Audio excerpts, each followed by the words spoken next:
UTI होता क्या है? पेशाब में जलन होता है, बार बार पेशाब लगता है, पेशाब में कभी कोई खून होता है। अगर आप पानी एडिक्वेट नहीं ले रहे हैं तो जलन होगा। इन्फेक्शन के साथ ही बिना इन्फेक्शन का भी जलन होगा, इसलिए एडिक्वेट मात्रा में पानी पीना चाहिए। पेशाब का कलर रेड होने लगता है, लाल होने लगता है, तो लोग डर जाते हैं कि ये क्या हुआ। और मेल हो या फीमेल हो, अगर यूरिन में ब्लड आता है तो वो हर टेस्ट होना चाहिए, जिसके अंतिम टेस्ट तक कि कैंसर है कि नहीं है। कि इससे बचाव कैसे कर सकते हैं? पानी खूब पिए, सबसे बड़ा इम्पोर्टेंट है। अपना हाइजीन अच्छे तरह से करें। नमस्कार, जन मीडिया के इस खास हेल्थ शो हेलो डॉक्टर में आप सभी का बहुत बहुत स्वागत है। मैं हूं प्रीति। इस कार्यक्रम में हम आपकी सेहत से जुड़ी किसी एक समस्या पर चर्चा करते हैं और अपने एक्सपर्ट के ज़रिए इसका निदान भी बताते हैं। आज के इस अंक में हम बात करेंगे यूटीआई की। यूटीआई यानी यूरिनरी ट्रैक इन्फेक्शन की। और इस पर बातचीत करने के लिए हमारे साथ मौजूद हैं जानी मानी यूरोलॉजिस्ट और पटना रूबन अस्पताल के managing director doctor Satyajit Kumar Singh. Doctor साहब, इस कार्यक्रम में आपका नमस्ते। बहुत बहुत स्वागत है। नमस्ते। सबसे पहले हम ये जानना चाहेंगे कि यूटीआई होता क्या है? यूटीआई कहते हैं जब यूरिन में इन्फेक्शन हो जाता है। जी। उसका लक्षण होता है कि पेशाब में जलन होता है, बार बार पेशाब लगता है, पेशाब में कभी कोई खून होता है। यूटीआई में बुखार भी आता है पेशेंट को। तो ये उसके लक्षण हैं। कारण बहुत से हो सकते हैं।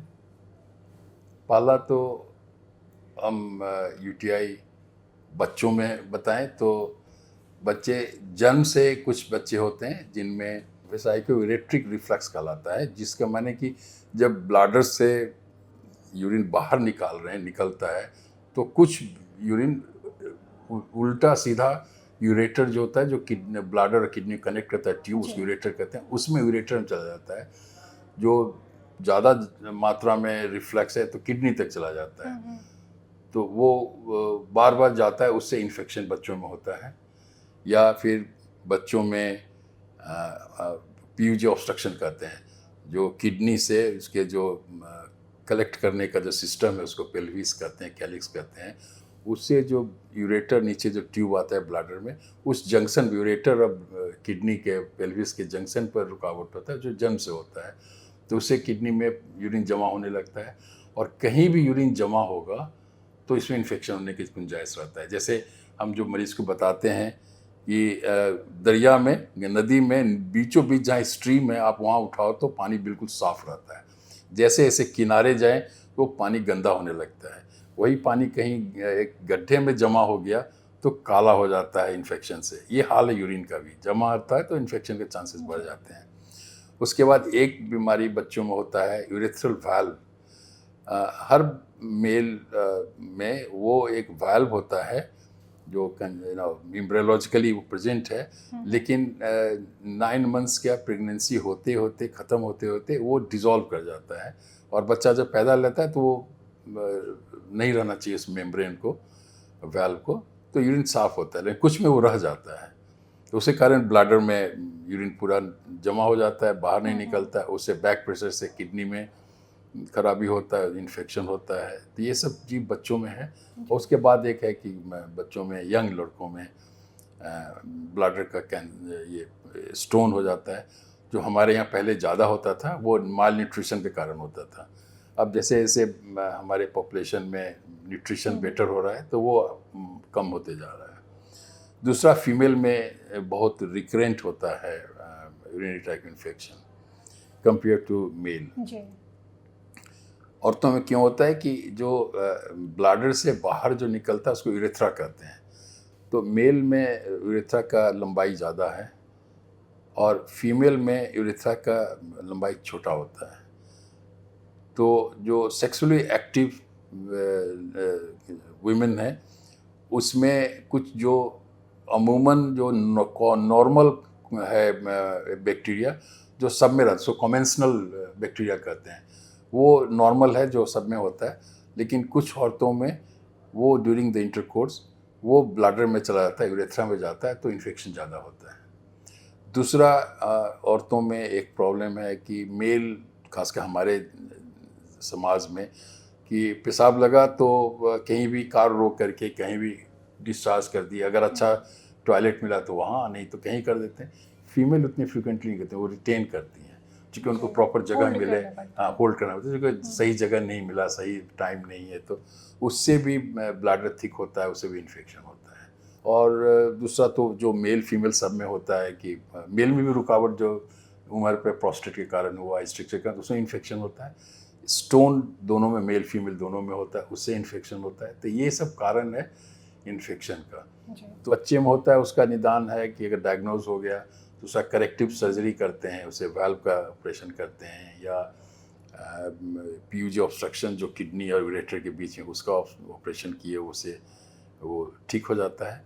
रिफ्लक्स जहाँ होता है वहाँ पे हम लोग बच्चों को एंटीबायोटिक देते हैं और लॉन्ग टर्म देते हैं, स्पेसिफिक एंटीबायोटिक जो यूरिनरी ट्रैक्ट से एक्सक्रीट होता है, सो दैट कि यूरिन में काफ़ी एंटीबायोटिक का मात्रा हमेशा रहता है, तो इन्फेक्शन के चांसेस कम रहता है। और बहुत बच्चों में जैसे जैसे ग्रोथ होता है वो रिफ्लक्स भी धीरे धीरे कम होता है या ख़त्म भी हो जा सकता है। तो ड्यूरिंग दैट पीरियड आप एंटीबायोटिक दें जिससे कि उसको इन्फेक्शन नहीं हो, और उसको मॉनिटर करते रहने की ज़रूरत है। जी। डॉक्टर साहब, आपने महिला, पुरुष और बच्चों के बारे में बताया, उसके कारण और साथ में लक्षण भी बताया आपने कि उसके क्या लक्षण हो सकते हैं। लेकिन कभी कभी ऐसा होता है कि काफ़ी देर तक पानी नहीं पीने पर, या दिन भर पानी नहीं पिया या बहुत कम पिया तो भी पेशाब में जलन होने लगता है। तो कैसे समझ सकते हैं, फ़र्क कैसे कर पाएंगे कि यूरिन इन्फेक्शन के कारण जलन हो रहा है या फिर हमने पानी कम पिया इस वजह से जलन हो रहा है? वो किसी में भी, मेल फीमेल किसी में, अगर आप पानी एडिक्वेट नहीं ले रहे हैं तो जलन होगा। इन्फेक्शन के साथ ही बिना इन्फेक्शन का भी जलन होगा, इसलिए एडिक्वेट मात्रा में पानी पीना चाहिए। और उसका एक यह है जो रफ एस्टिमेट है कि गर्मी के दिन में 3.5 लीटर 4 लीटर पिए, जाड़ा के दिन में 3 लीटर पिए। लेकिन सबसे बड़ा जो तरीका है जानने का कि आपका पेशाब जो आप कर रहे हैं उसका कलर कल के नल के पानी की तरह अगर साफ, इसका मतलब कि आप एडिक्वेट हाइड्रेशन कर रहे हैं। और अगर जिसका पेशाब में जलन है, जिसमें इन्फेक्शन हो रहा है, जिसको स्टोन है, हम लोग मात्रा और थोड़ा बढ़ा देते हैं। रात में सोने जाने के पहले भी कहते हैं कि 2 गिलास पानी पी के, इतना पानी पियो कि रात में कोई तुम्हें उठना पड़े, और यूरिन पास करके फिर यूरिन पानी पियो, जिससे कि कंटिन्यूअस हाई वॉल्यूम यूरिन होते रहे तो इन्फेक्शन के चांस कम होते हैं। औरतों में एक और प्रॉब्लम है जिसको कहते हैं यूरेथ्रल सिंड्रोम, जो अमूमन पोस्ट मेनोपॉजल लेडीज़ में होता है। जो ये जो एक हार्मोन जो ओवरी से निकलता है, ईस्ट्रोजन, तो ईस्ट्रोजन जब एडिक्वेट मात्रा में है तो जो फीमेल पैसेज है, जो यूरेथ्रा है, वो सफल होता है, वो उसमें करापन नहीं होता है, वो लुब्रिकेटेड रहता है, तो जलन नहीं होता है, पेशाब भी ठीक से होता है। जब ईस्ट्रोजन की कमी हो जाती है तो फीमेल पैसेज भी वो धीरे धीरे सूखने लगता है, श्रिंक ड्राई होने लगता है। यूरेथ्रा भी काफ़ी स्टेनोज हो जाता है, वो उसमें लाली आ जाता है, जिसको इन्फ्लेमेशन कहते हैं, और इन्फेक्शन नहीं है।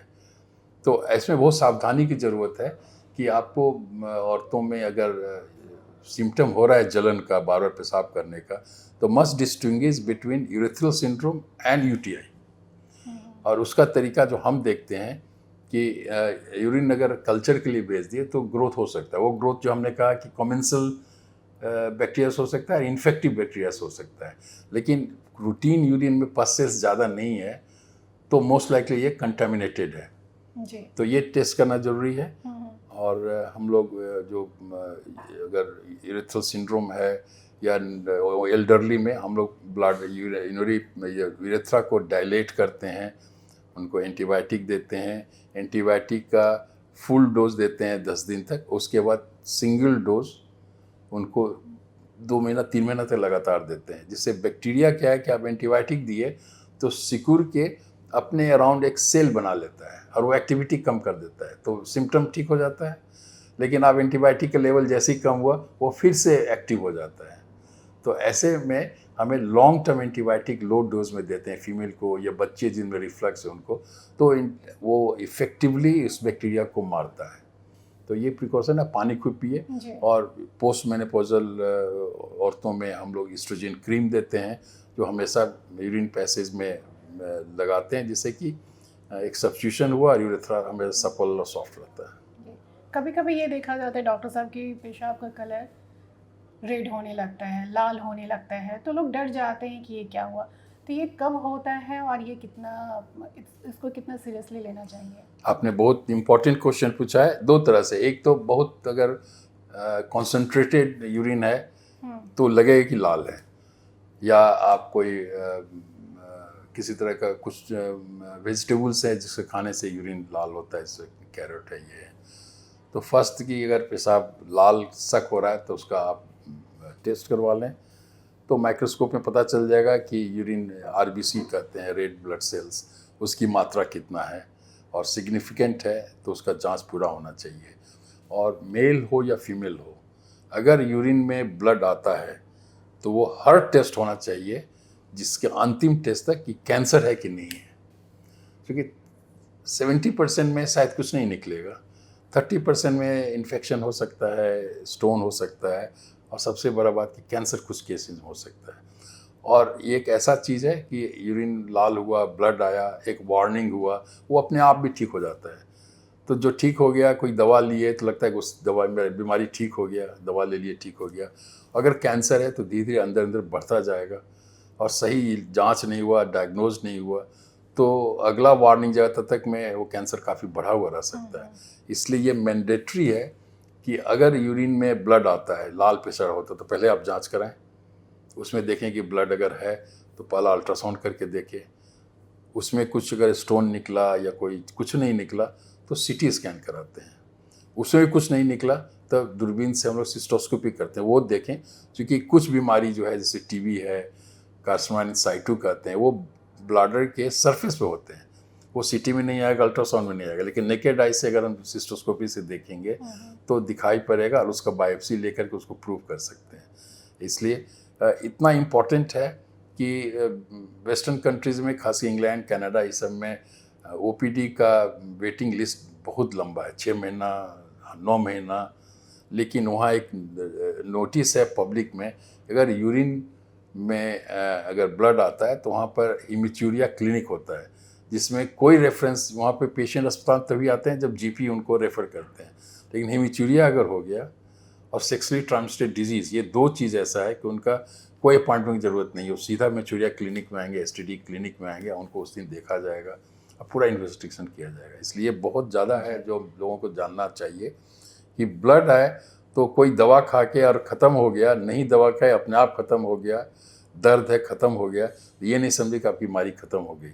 आप उसका पूरा जांच करें जिससे कि कैंसर हो अंदर तो बढ़े नहीं, और शुरुआत में अगर इलाज होगा तो ठीक हो सकता है। डॉक्टर साहब, आखिर में ये जानना चाहेंगे कि इससे बचाव कैसे कर सकते हैं? यूटीआई से बचाव करने का जो तरीका है, पानी खूब पिएं, सबसे बड़ा इम्पोर्टेंट है। अपना हाइजीन अच्छे तरह से करें, सही सैनिटरी टॉवल यूज़ करें, जो आजकल हमारे सरकार और बहुत से एनजीओ काफ़ी जोर दे रहे हैं, जो यंग लड़कियों के लिए बहुत इम्पोर्टेंट है, उससे कर सकते हैं। और सबसे बड़ी बात है कि लक्षण जैसे ही हो, दवा दें ना दें, जांच जरूर होना चाहिए, डायग्नोज जरूर होना चाहिए। यहाँ पे खामी हो जाता है, कुछ हमारे डॉक्टर भी हैं दवा दे देते हैं जो जांच नहीं करते हैं, या मरीज़ भी दवा ले लिया या सिम्टम ख़त्म हुआ तो छोड़ देते हैं, तो उसको जांच होना चाहिए, उसका सही निदान, सही इलाज करना चाहिए। सबसे बड़ा बात है पानी खूब पिए, इंग्लिश में बोलते हैं ड्रिंक लाइक ए फिश। तो यूरिन का कलर अगर टैप वाटर की तरह साफ़ है तो इसका माने कि आप एडिक्वेट हाइड्रेशन है, वो सबसे इम्पोर्टेंट है प्रिवेंशन के लिए। जी, तो डॉक्टर साहब, आपने यूटीआई के बारे में बताया कि ये होता क्या है, इसके लक्षण क्या है, इसके इलाज के प्रावधान क्या है और बचाव आप कैसे कर सकते हैं। इतनी महत्वपूर्ण जानकारी देने के लिए और अपना कीमती समय हमें देने के लिए बहुत बहुत धन्यवाद। बहुत बहुत धन्यवाद। और मैं समझूं कि हमारे जो श्रोता हैं इससे फ़ायदा लेंगे। हम ये चाहते हैं कि आज मॉडर्न एज में modern treatment is always called evidence based treatment. तो कोई बीमारी कुछ भी लक्षण हो तो दवा तुरंत लेने की ज़रूरत नहीं है, अनलेस कि ये एक्यूट हो, बहुत पेन हो, ज़रूर दवा लें, उसके बाद डायग्नोसिस करें। लेकिन रूटीन प्रॉब्लम है तो डायग्नोसिस बहुत इम्पॉर्टेंट है, दवा उसके बाद का चीज़ है।